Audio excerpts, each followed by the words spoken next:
పహల్గాం ఉగ్రదాడిపై మంగళవారం జరిగిన అంతర్గత సంప్రదింపుల సమావేశంలో పాకిస్తాన్ తీరుపై ఐరాస భద్రతా మండలి తీవ్రంగా మండిపడింది. ఏఎన్ఐ మీడియా కథనం ప్రకారం ఉగ్రదాడిలో లష్కరే తోయిబా సంస్థ ప్రమేయం ఉందా అని మండలి సభ్య దేశాలు పాక్ని ప్రశ్నించాయి.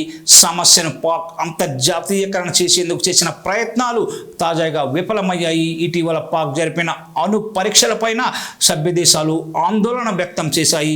ఉగ్రదాడిపై జవాబుదారీగా ఉండాలని పాకిస్తాన్ని కోరాయి.